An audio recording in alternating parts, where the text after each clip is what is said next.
Ndagushoje kandi nkuhaye ikaze kuri Hodari Empire, aho igisobanuro cy'intwari ari kuvuga ku bw'inyungu rusange gusa. Mu Mudugudu wa Kiyoro, Akagari ka Remera, Umurenge wa Muhanga ho mu Karere ka Muhanga, haravuga inkuru ibabaje y'abantu batanu bapfuye bagwiriwe n'ikirombe cy'amabuye y'agaciro. Tariki 12 Werurwe mu mwaka wa 2026 nibwo hamenyekanye inkuru y'abapfiriye mu kirombe, aho kandi iyo mpanuka yabereye mu Murenge wa Muhanga, Akagari ka Remera mu Mudugudu wa Kiyoro, aho ibyitwa ibidanga byahacukugwa amabuye y'agaciro byasenyutse bigwira abantu bagera kuri batanu. Bane muri bo bahise bahasiga ubuzima, harokotse umwe ari nawe waje gutanga amakuru y'ibyabaye.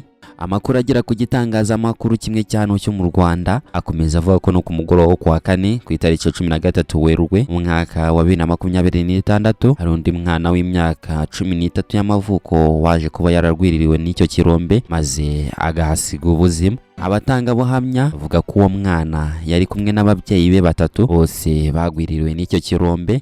Mu gihe abaturage bageragezaga kubatabara, basanze uwo mwana yamaze gushyiramo umwuka, abandi ubwo n'ababyeyi b'uwo mwana bajyanywe kwa muganga. Mu kiganiro kuri telefone n'umunyamabanga nshingwabikorwa w'Umurenge wa Muhanga ariwe Dusabimana Telesifore yagiranye n'icyo gitangazamakuru ku itariki ya 12 Werurwe, yemeje ibijyanye n'ayo makuru agira ati: nibyo koko hapfuye bane ahagana ku isaa 4 z'ijoro kuri uyu wa 12 Werurwe mwaka wa 2026 nibwo twabashije kuba twabimenya nk'ubuyobozi. Umwe yarokotse ariko bane bo bahise basiga ubuzima. Dusabimana yakomeje atangaza kandi ko abo bantu bari bagiye gukora ubucukuzi bw'amabuye y'agaciro ahantu bivuga ko bitemewe, ariko ahanini byatewe n'imvura nyinshi yari imaze iminsi igwa muri ako gace. Ati ubwo hagwaga imvura nyinshi hamanutse amabuye n'ibiti nk'uko umuvu umanuka bitwaramo bane bitaba Imana. Undi umwe bari kumwe yabashije kuba yanarokotse ari nawe waje gutangaza iby'ayo makuru.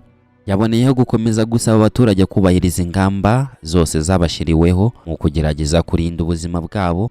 Ni mu gihe kandi mu gace kabayemo iyo mpanuka, Gitifu Dusabimana yashimangiye ko hari imiterere mibi y'ishyamba bidasize n'imigezi kandi ko hatabona abakuru uburinzi mu bice by'ako gace, bityo ko buri muturage wese akwiye kumva neza adakwiye kwishora mu bikorwa bishyira ubuzima bwabo mu kaga. Ngayo nguko iyi ni Hodari Empire, gisobanuro cy'intwari ari ukuvuga ku bw'inyungu rusange gusa. Kandi subscribe, like, share, comment kugira ngo bane natwe no mu bindi biganiro.